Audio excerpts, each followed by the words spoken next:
जय श्री गणेश दोस्तों। हमारी आज की कहानी है अनाथ। कहानी अच्छी लगे तो प्लीज चैनल को सब्सक्राइब कर लीजिएगा। अब शुरू करते हैं कहानी। तुम्हारी हिम्मत कैसे हुई इसे हाथ लगाने की? टूट जाता तो। सावित्री ने जोर से चीखते हुए कांच का फूलदान दीपक के हाथ से छीन लिया। 8 वर्षीय दीपक सहम गया। नहीं कह पाया कि माँ, आपके पैर से लगकर गिरने वाला था, आपको चोट लग जाती तो, इसीलिए मैं उसे हटा रहा था। सावित्री का भरा पूरा परिवार था। पति राधे श्याम अपनी जमीन पर खेती करते थे और गोद में अंकित आयुष 2 प्यारे बेटे थे। दोनों बेटे जब स्कूल जाने लगे तो उन्हें लगा जैसे एक जिम्मेदारी पूरी हो गई। एक दिन राधे श्याम किसी काम से शहर गए हुए थे। सावित्री घर का काम निपटाकर सिलाई करने बैठी ही थी। राधे श्याम एक 4 वर्ष के बच्चे का हाथ थामे आए और उनसे बोले कि अपनी ममता का थोड़ा हिस्सा इस मातृहीन बच्चे को भी दे देना। सुनकर वे चौंक उठी। झट से, कौन है, किसका है, आपसे क्या नाता है? ढेरों सवाल उन पर दाग दी। एक पल के लिए राधे श्याम चुप रहे, फिर पत्नी का हाथ पकड़कर बोले, सावित्री, शहर में एक मेला लगा हुआ था। काम हो जाने के बाद हम जरा मेले में घूमने लगे तो इस बच्चे को रोते देखा। आसपास कोई नहीं था, हमसे रहा नहीं गया और इसे गोदी में उठा लिया। बिस्कुट देकर चुप कराया और मेले के मालिक के पास जाकर कहा कि इसके माता पिता गुम हो गए हैं। मेले वाले साहब ने अनाउंसमेंट किया। हम वहां 2 घंटे तक बैठे रहे, परंतु इस बच्चे को लेने कोई नहीं आया। फिर हम बच्चे को लेकर थाने गए, रिपोर्ट लिखाई और अपना पता देकर आ गए हैं। तुम बस 2 दिन इसे संभाल लो, फिर तो इसके माँ बाप आ ही जाएंगे।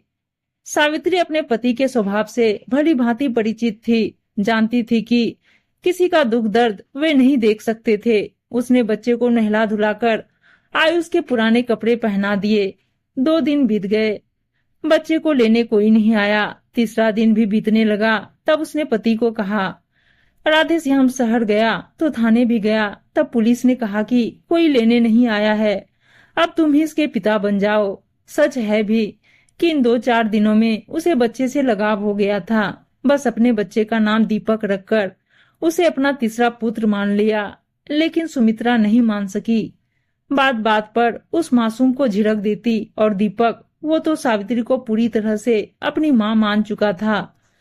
सावित्री की घुड़कियां खाकर भी मुस्कुराता रहता, कभी कुछ न कहता और ना ही पूछता। अभी भी उसने सावित्री की डांट को भगवान का प्रसाद समझ लिया था।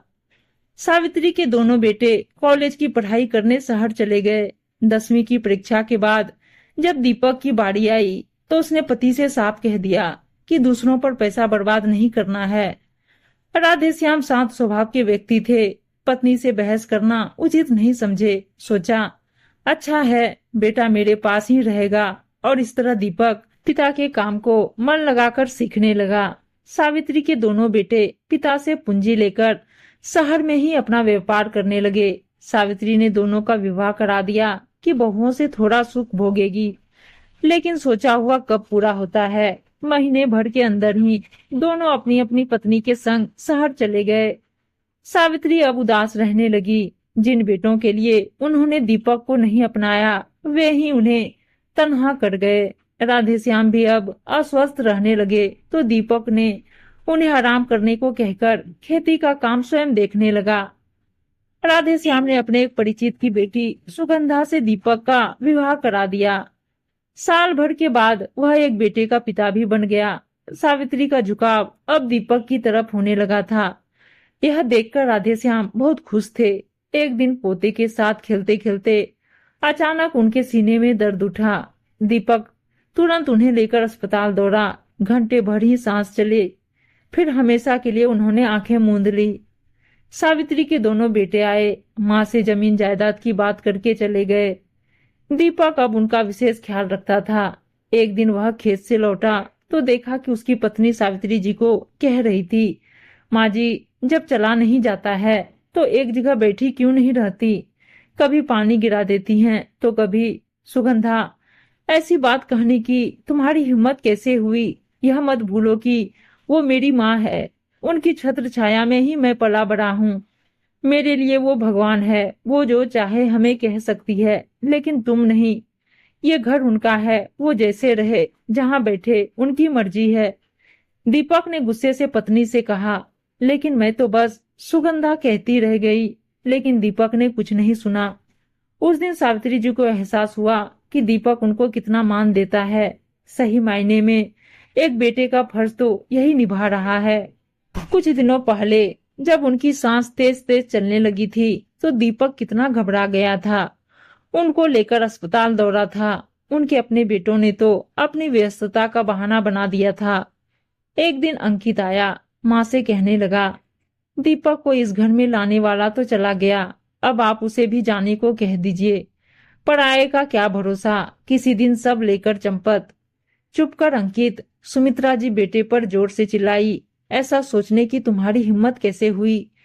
दीपक तुम्हारा छोटा भाई है, उसका सम्मान नहीं कर सकते हो तो तुम्हें यहाँ आने की कोई आवश्यकता नहीं है। मेरा मतलब था कि अंकित की आवाज लड़खड़ाने लगी। सुमित्रा जी का ऐसा रूप देखकर दीपक दंग रह गया। बचपन से वह जिसे माँ कहता आया था, देवी मानकर पूजा करता आया, आज उनके दिल में अपने लिए ममता और स्नेह देखकर खुशी से उसकी आंखें छलछला उठी।